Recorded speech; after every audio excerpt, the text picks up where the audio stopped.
Everyone, a very warm welcome to anthro Adda. इस video lecture में हम शुरू करने जा रहे हैं हमारा next topic of our NCERT series which is relationship between anthropology and other disciplines. तो वेरियस डिसिप्लिन्स होते हैं, उनके बीच में एंथ्रोपोलॉजी का उनके साथ क्या रिलेशनशिप है, कौन सी सिमिलैरिटीज है, कौन से एरियाज में वो डिफरेंसेस रखते हैं, उसके बारे में हम इस चैप्टर में पढ़ने जा रहे हैं। सो फर्स्ट है हमारा एंथ्रोपोलॉजी एंड बायोलॉजिकल साइंस। हमें पता है anthropology is the science of human, जहाँ पे हम ह्यूमन बीइंग के बारे में होलिस्टिक वे में पढ़ते हैं। बट बायोलॉजी जो है ये लिविंग ऑर्गेनिजम्स, जो भी सारे के सारे लिविंग ऑर्गेनिजम्स हैं इंक्लूडिंग ह्यूमंस, उनको यहाँ पे पढ़ने का काम करती है। अब इसमें लोअर हमारे लिविंग ऑर्गेनिजम्स भी आ जाते हैं, हायर लिविंग ऑर्गेनिजम्स भी आ जाते हैं, प्लांट्स भी आ जाते हैं, इंसेक्ट्स भी आ जाते हैं, रेप्टिल्स, एम्फीबियंस। तो हर तरह के लिविंग ऑर्गेनिजम्स हम बायोलॉजी में पढ़ते हैं। Both the subjects analyse the origin और इवोल्यूशन कैसे हुआ। इवोल्यूशन का कंसेप्ट हमारे चार्ल्स डार्विन ने दिया था, तो चार्ल्स डार्विन के बारे में भी हम दोनों ही जगह पे पढ़ते हैं। हेरिडिटी, जिसमें हम हेरिडिटी में जो जेनेटिक्स इन्वॉल्व है वो पढ़ते हैं, तो बायोलॉजी और एंथ्रोपोलॉजी दोनों में ही पढ़ा जाता है। हेरिडिटी से हम ये भी एनालाइज करते हैं कि किस तरीके से जेनेटिक लेवल में चेंजेस होते हैं, हमारे जो आसपास का इन्वायरमेंट है उससे अडेप्ट करने के लिए ह्यूमन बीइंग में किस तरीके के जेनेटिक लेवल के चेंजेस होते हैं। तो हेरिडिटी का के बारे में हम पढ़ते हैं, वेरिएशन के बारे में पढ़ते हैं कि दो लोगों के बीच में आपस में वेरिएशन किस तरीके का होता है, वो किस तरीके से डिफरेंट ग्रुप्स ऑफ सोसाइटीज जो है आपस में वेरी करते हैं, और ये चीजें हम biology as well as anthropology में पढ़ते हैं। And anatomical and physiological features of the human beings, ये दोनों ही सब्जेक्ट्स में पढ़े जाते हैं। तो Charles Darwin is considered as father of both the subjects, मतलब बायोलॉजिकल एंथ्रोपोलॉजी एंड बायोलॉजी का दोनों के ही फादर चार्ल्स डार्विन को माना जाता है। While biology is considered as a biological science, लेकिन एंथ्रोपोलॉजी को हम कंसिडर करते हैं बायो सोशल साइंस, जिसमें बायोलॉजिकल एलिमेंट्स तो हम ह्यूमन बींग के पढ़ते ही हैं और स्पेशल एम्फेसिस हम देते हैं सोशल एलिमेंट्स पे। तो सोसाइटी के टर्म्स में जब ह्यूमन बीइंग के बारे में पढ़ा जाता है तो ये एंथ्रोपोलॉजी का कोर सब्जेक्ट हो जाता है। बट एंथ्रोपोलॉजी जो है वो बायोलॉजी जो है वो ह्यूमन बीइंग को एक बायोलॉजिकल एंटिटी कंसिडर करती है, लेकिन एंथ्रोपोलॉजी जो है it consider the biological and social peculiarities of human beings. तो सोशल पेक्युलैरिटीज में भी यहाँ पे एंथ्रोपोलॉजी में हम ध्यान देते हैं, क्योंकि हमने अभी देखा कि इसको बायो सोशल साइंस कंसिडर किया जाता है। As we know that the subject matter of anthropology is human diversity, की डाइवर्सिटी इन ह्यूमन में क्यों प्रेजेंट है। बायोलॉजी जो है बायोलॉजिकल डाइवर्सिटी, इस पे ज्यादा हमें ह्यूमन इवोल्यूशन के बारे में पढ़ना पड़ता है, ह्यूमन की डेवलपमेंट के बारे में पढ़ना पड़ता है। तो ये सब चीजें हम anthropology as well as biology दोनों में ही पढ़ते हैं, लेकिन इनका जो कोर रहता है वो अलग रहता है। सोसाइटी की टर्म्स में जब हम इसको पढ़ते हैं, ग्रुप्स की टर्म्स में जब इसको पढ़ते हैं, तो हम एंथ्रोपोलॉजी के अंदर पढ़ते हैं। इंडिविजुअल पर्सपेक्टिव से या फिर एक ह्यूमन बीइंग को एक लिविंग ऑर्गेनिज्म की पर्सपेक्टिव से हम बायोलॉजी में पढ़ते हैं। The focus of biological variation unites five special interests with biological anthropology. तो five special interest जहाँ पे ये दोनों ही subjects biology as well as anthropology similarity रखते हैं, उन areas को देखते हैं। First we have the human paleoanthropology, paleoanthropology। तो पैलियो वर्ड जहाँ भी आता है तो वो फोसिल्स की स्टडी से रिलेटेड होता है, और एंथ्रोपोलॉजी पता है ह्यूमन की साइंस को कहते हैं। तो जब हम फॉसिल रिकॉर्ड्स को पढ़ते हैं तो वो आता है हमारी पैलियो एंथ्रोपोलॉजी के अंदर। अब क्यों हम फॉसिल रिकॉर्ड्स को पढ़ेंगे, फॉसिल रिकॉर्ड्स को पढ़ने से हमें ह्यूमन बीइंग के ओरिजिन के बारे में पता चलता है कि ह्यूमन बीइंग किस तरीके से ओरिजिनेट हुआ था, और विद टाइम ह्यूमन बीइंग कैसे इवॉल्व हुआ है, तो इवोल्यूशन के बारे में पढ़ते हैं। तो पहली एंथ्रोपोलॉजी में इवोल्यूशन जो है, जो फॉसिल रिकॉर्ड से हमें पता चलता है इवोल्यूशन किस तरीके से हुआ है, वो चीज हम पढ़ते हैं in the sub branch palaeo anthropology. फिर सेकेंड है हमारा ह्यूमन जेनेटिक्स। जेनेटिक्स में हम जीन्स के बारे में पढ़ते हैं। अब इसमें हम anthropology as well as biology में डीएनए फिंगरप्रिंटिंग के बारे में पढ़ते हैं, तो यहाँ पर ये सिमिलैरिटी रखते हैं। हम नेचुरल सिलेक्शन के बारे में पढ़ते हैं, किस तरीके से नेचर ने अपना बेस्ट जो है वो सेलेक्ट करके यहाँ पे बेस्ट ऑर्गेनिजम्स आज के टाइम पे सर्वाइव कर पा रहे हैं, क्योंकि वो नेचर की जो इन्वायरमेंटल कंडीशंस हैं उसके साथ खुद को अडेप्ट कर पा रहे हैं। तो डीएनए फिंगरप्रिंटिंग, नेचुरल सिलेक्शन जैसी चीजें, या फिर म्यूटेशन का कंसेप्ट हो गया, तो ये सब चीजें हम biology as well as anthropology में पढ़ते हैं। Third we have the human growth and development. किस तरीके से हमारा जो न्यूट्रिशनल इनपुट्स हम ले रहे हैं, तो वो न्यूट्रिशन हमें इम्पैक्ट कर रहा है, हमारी ग्रोथ को इम्पैक्ट कर रहा है। किस तरीके से जो सोसाइटी है उसके साथ बिहेवियरल अडेप्टेशंस हम कर रहे हैं, उसमें हमारे किस तरीके से बायोलॉजिकल चेंजेस आ रहे हैं, ये सब चीजें हम anthropology as well as biology में पढ़ते हैं।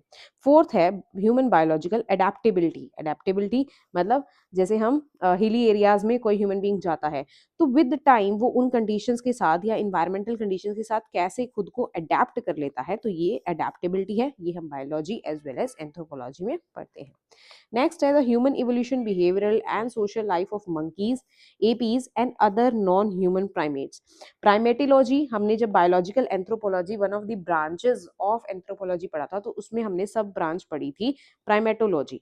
तो प्राइमेटोलॉजी मैंने वहां पे भी आपको बताया था कि हम क्यों पढ़ते हैं, क्योंकि ह्यूमन बीइंग के जो एंसेस्टर्स हैं दे वर प्राइमेट्स, मंकीज, एपीज और अदर ह्यूमन प्राइमेट्स इसमें आते थे।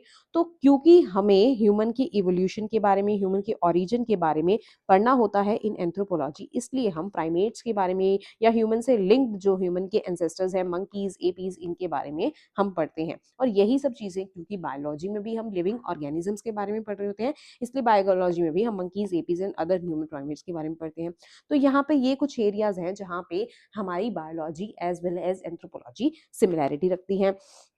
इसके अलावा अदर एरियाज जैसे geology, zoology, anatomy, physiology, medicine और पब्लिक हेल्थ, यहाँ पे इन एरियाज में भी ये सिमिलैरिटी लगती है। ऑस्टियोलॉजी, ऑस्टियोलॉजी होती है स्टडी ऑफ द बोन्स। जब हमें फॉसिल फ्यूल्स जब जो या फिर जो स्केलेटल्स या स्कल्स वगैरह मिले होते हैं, स्कल्स, टेट्स एंड बोन्स वगैरह मिली होती हैं, तो इनको आइडेंटिफाई करना होता है, तो इसके लिए हम यूज करते हैं हमारी ऑस्टियोलॉजी की नॉलेज। और वेरियस फील्ड्स की नॉलेज जैसे मेडिसिन की नॉलेज, पब्लिक हेल्थ की नॉलेज, फिजियोलॉजी की नॉलेज, एनाटॉमी की नॉलेज, ये सब चीजें हमें ह्यूमन बीइंग के जो एंसेस्टर्स के जो रिमेन्स मिले हैं उनको एनालाइज करने में हेल्पफुल रहती हैं, इसलिए हम इसे एंथ्रोपोलॉजी में भी यूज करते हैं एज वेल एज हम इसे बायोलॉजी में भी यूज करते हैं। तो these are some of the points जहाँ पे ये दोनों ही सब्जेक्ट्स आपस में सिमिलैरिटी रखते हैं। जेनेटिक्स के बारे में फिर से ये एक्सप्लेन करा गया है कि हम ट्रांसमिशन ऑफ द वेरिएशंस या वेरिएशंस जो हुई हैं, जो जेनेटिक लेवल पे वेरिएशंस हुई हैं और वो वैसे कैसे with the time across the generations वो पास ऑन हो रही है, उसके बारे में हम पढ़ते हैं। इसके अलावा हेरिडिटरी के बारे में ये एनालाइज करते हैं कि जो पासिंग अक्रॉस द जनरेशंस है वो किस तरीके से हो रहा है, उसके लिए जो बायोलॉजिकल फैक्टर्स रिस्पॉन्सिबल है, बायोलॉजिकल फीचर्स रिस्पॉन्सिबल है, उसके बारे में यहाँ पे पढ़ा जाता है। फॉर एग्जाम्पल यहाँ पे एक चीज और इन्वायरमेंटल के इन्फ्लुएंस के बारे में भी हम पढ़ते हैं, तो मतलब इकोलॉजी का सब्जेक्ट भी हम इन्वायरमेंटल स्टडी, इकोलॉजी किस तरीके से या हमारा इन्वायरमेंट किस तरीके से ह्यूमन बीइंग को इन्फ्लुएंस कर रहा है, उसके बायोलॉजिकल स्ट्रक्चर को इन्फ्लुएंस करने का काम कर रहा है, ये भी हम biology as well as anthropology में पढ़ते हैं। जहाँ पे जैसे कि यहाँ पे एग्जाम्पल दिया गया है कि कोई एक पर्सन है जिसकी पर्सन की पूरी फैमिली टोल फैमिली से बिलोंग करती है। अब उसका जेनेटिक मेकअप इस तरीके का है कि वो जो नेक्स्ट प्रोजेनी उसकी या ऑफस्प्रिंग्स आ रहे हैं वो भी टॉल होंगे, लेकिन इन्वायरमेंटल कंडीशंस या न्यूट्रिशियस कंडीशंस उस पर्सन की ऐसी हैं कि उसको जो अर्ली लाइफ में अपने अर्ली स्टेजेस में बहुत कम न्यूट्रिशन मिला है, तो उसकी न्यूट्रिशनल वैल्यू है, जो न्यूट्रिशनल डिमांड्स को फुलफिल नहीं कर पाई, इसलिए वो टॉल ना होके उसकी जो हाइट थी वो शॉर्ट थी, वो ड्वार्फ थी। तो यहाँ पे ये चीज हमें बताती है किस तरीके से इन्वायरमेंटल या न्यूट्रिशनल सपोर्ट जो है वो भी किस तरीके से बायोलॉजी को इम्पैक्ट करने का काम करता है। तो ये चीज भी अगेन हम दोनों ही सब्जेक्ट्स में पढ़ते हैं। देन प्राइमेट्स के बारे में मैंने आपको बता दिया, प्राइमेट्स में हमारे जो ह्यूमन बीइंग के क्लोज रिलेटिव्स है that is APs and monkeys, इनके बारे में हम पढ़ते हैं और इससे हमें पता चलता है कि किस तरीके से human being with time evolve हुआ है। So this was the similarity and differences between the anthropology and biological science. Next हमारा relationship हम देखते हैं between the anthropology and social science. तो different social science जो हैं, जैसे हमारा history हो गया, sociology हो गया, psychology हो गया, political science हो गया, economics हो गया और many other social sciences, ये अपने particular एक topic के ऊपर पढ़ते हैं। जैसे for example हिस्ट्री जो है वो पास्ट रिलेटेड जो भी घटनाएं हैं, जो रिटन फॉर्म में जिनकी एविडेंसेस हमारे पास प्रेजेंट है, उसको पढ़ने का काम करता है, उसको एनालाइज करने का काम करता है। तो specific subjects political science, politics से रिलेटेड सब्जेक्ट जो है काम करता है, और एंथ्रोपोलॉजी जो है वो स्पेसिफिकली ह्यूमन से रिलेटेड उस पर्टिकुलर सब्जेक्ट को जब पढ़ता है तो वहां पे ये एंथ्रोपोलॉजी के का पार्ट बन जाता है। एक एक करके देखते हैं कैसे ये सब फील्ड्स जो हैं, कैसे ये सोशल साइंसेज जो हैं वो डिफर करती है फ्रॉम एंथ्रोपोलॉजी। सबसे पहले देखते हैं about anthropology and history. Anthropology and history, history जो है जो social life of the past, past की सोशल लाइफ के बारे में पढ़ता है, जो भी रिटन डॉक्यूमेंट्स अवेलेबल हैं उसके बारे में पढ़ता है, उससे एनालाइज करता है कि पास्ट की सोसाइटी का कल्चर एंड सोसाइटी किस तरीके की थी। सेम चीज हम एंथ्रोपोलॉजी में पढ़ते हैं, तो यहाँ पे ये तो हम इन दोनों सब्जेक्ट्स में हम सिमिलैरिटी देख सकते हैं। इसके अलावा इट ऑल्सो एग्जामिन्स, मतलब हिस्ट्री ऑल्सो एग्जामिन्स कि किस तरीके से ह्यूमन बींग्स रहते थे, अपनी लाइफस्टाइल जीते थे, और डिफरेंट सोसाइटीज की लाइफस्टाइल किस तरीके से सिमिलैरिटी रखती थी एज वेल एज आपस में डिफरेंसेस रखती थी। एंथ्रोपोलॉजी भी same social life of human being से यहाँ पे डील करता है। तो ये तो रही इन दोनों सब्जेक्ट्स में आपस में सिमिलैरिटीज। फिर डिफरेंस की बात करते हैं। अगर डिफरेंस की बात करें तो एंथ्रोपोलॉजी एक बायो सोशल साइंस है जहाँ पे ये सोशल एलिमेंट को ज्यादा यहाँ पे इंपॉर्टेंस देती है। अब हिस्ट्री पास्ट के सारे एलिमेंट्स को पढ़ता है, तो सारे के सारे एलिमेंट्स, तो ये सोशल एंगल भी देखेगा और पास्ट में जो भी घटनाएं हुई हैं उनको देखेगा। Anthropology on the other hand human being के पर्सपेक्टिव से चीजों को पढ़ती है। तो ह्यूमन बीइंग को चाहे वो पास्ट में हो, प्रेजेंट में हो, या ह्यूमन बीइंग को फ्यूचर में पढ़ना हो, तो यहाँ पे हम तीनों ही एस्पेक्ट्स, मतलब एंथ्रोपोलॉजी जो है human being of all times की स्टडी करने का काम करता है। तो पास्ट, प्रेजेंट एंड फ्यूचर तीनों ही सब्जेक्ट्स में यहाँ पे काम करेगा, जबकि हिस्ट्री सिर्फ पास्ट के बारे में पढ़ती है। इसके अलावा एंथ्रोपोलॉजी जो है सोशल कल्चरल इवेंट्स को यहाँ पे एग्जामिन करने का काम करती है, जबकि हिस्ट्री जो है वो पास्ट से रिलेटेड हर एक सेगमेंट को, हर एक एलिमेंट को पढ़ने का काम करेगा। तो ये है सेकंड डिफरेंस। फिर थर्ड डिफरेंस की अगर बात करें तो हिस्ट्री रिलाई करती है on the secondary data. History ज्यादातर सेकेंडरी डाटा पे रिलाई करेगी, जो भी उसको रिटन एविडेंसेस या टूल्स एंड टेक्नोलॉजीज मिले हैं, फॉर एग्जांपल हिस्ट्री में जो भी उनको पोर्ट्स मिले हैं, टूल्स मिले हैं, उनको एनालाइज करेगी और उस पे, उनके बेसिस पे अपनी स्टडी को कंडक्ट करती है, अपनी हिस्ट्री को लिखती है। लेकिन एंथ्रोपोलॉजी जो है इट इज मोर रिलायबल, और क्योंकि ये ज्यादा डिपेंडेंट है अपॉन द पार्टिसिपेंट ऑब्जर्वेशन, ये फील्ड वर्क पे ज्यादा फोकस करते हैं। यहाँ पे जो हमारे एंथ्रोपोलॉजिस्ट है वो जिस एरिया की स्टडी करना चाहते हैं, जिस एरिया के पर्टिकुलर पास्ट के बारे में जानना चाहते हैं, उस एरिया में जाके रहेंगे, वहां के कल्चर को समझने की कोशिश करेंगे, वहां के सोशल एलिमेंट्स को समझने की कोशिश करेंगे। So this is the basic difference between anthropology and history. फिर नेक्स्ट देखते हैं that is anthropology and sociology, इनमें आपस में क्या रिलेशन है। सोशियोलॉजी जैसे नाम के ही से ही पता चल रहा है, it is the study of the society, society की स्टडी हम करते हैं।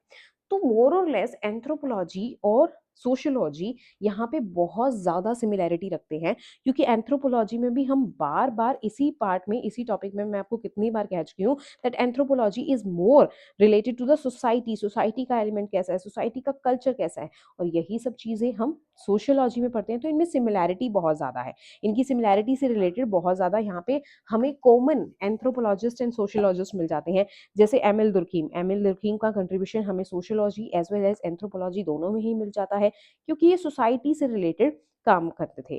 तो यही चीज़ें यहाँ पे मेलेनोविस्की, रेडक्लिफ ब्राउन के बारे में भी कही गई है, एंड इनके बारे में बहुत सारी सिमिलैरिटीज जो हैं वो वेरियस थिंकर्स ने भी एनालाइज करी है।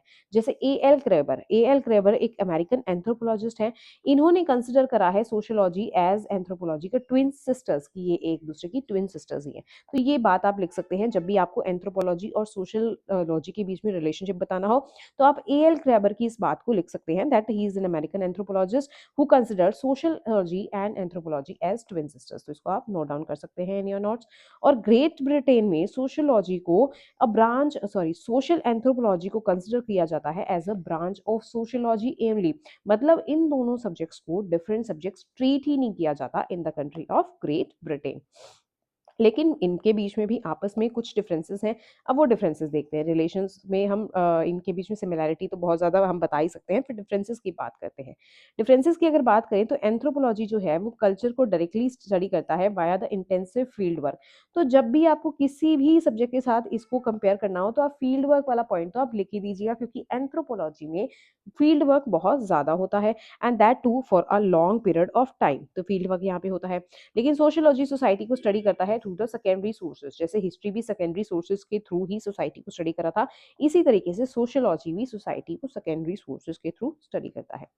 एंथ्रोपोलॉजी जो है ये ज्यादातर क्वालिटेटिव इन नेचर है, क्वालिटेटिव एस्पेक्ट सोसाइटी के, सोसाइटी का कल्चर हो गया, जो भी क्वालिटीज ऑफ अ सोसाइटी है उसको स्टडी करने का काम करता है। जबकि सोशियोलॉजी ही जो है ये क्वांटिटेटिव ज्यादा होता है, क्वांटिटेटिव एलिमेंट्स को मेजर करने का ज्यादातर काम सोशियोलॉजी में होता है। Then sociology examines the social aspects of the human beings, और ये सोशियोलॉजी की कुछ एक खास बात है। तो ये सब चीज़ें जो है वो एंथ्रोपोलॉजी और सोशियोलॉजी को आपस में डिफर करती हैं। फिर नेक्स्ट जो रिलेशनशिप हम देख रहे हैं that is between the subjects of the anthropology and psychology. इनके बीच में डिफरेंस देखते हैं। ये हाईली इंटरकनेक्टेड हैं क्योंकि दोनों ही सब्जेक्ट्स ह्यूमन बिहेवियर से ही यहाँ पे एसोसिएटेड होते हैं। Social anthropology deals with the society and culture in which individuals are a part, तो इंडिविजुअल्स पार्ट है। लेकिन साइकोलॉजी जो है it is more or less mainly focused upon the particular individual.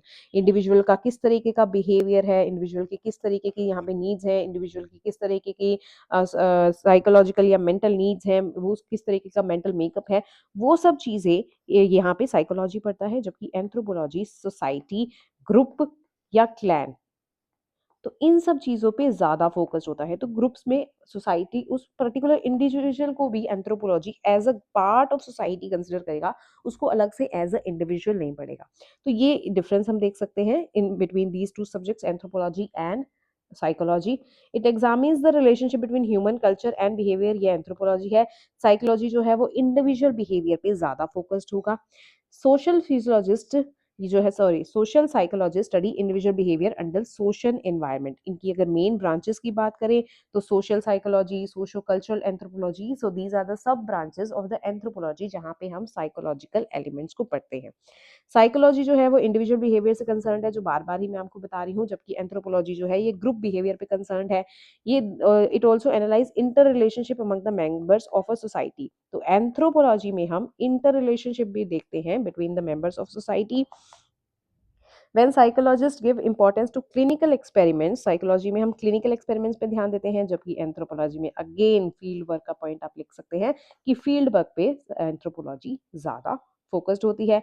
Psychology particular attention देती है तो feelings, emotions and motivation of individuals, again individual centric काम करता है। जबकि एंथ्रोपोलॉजी जो है it study the social relationship of individual to analyse social organisations. तो इंडिविजुअल को यहाँ पे basically a part of a society consider करा जाता है। देन नेक्स्ट हम देखते हैं कंपैरिजन बिटवीन द या relationship between the anthropology and political science.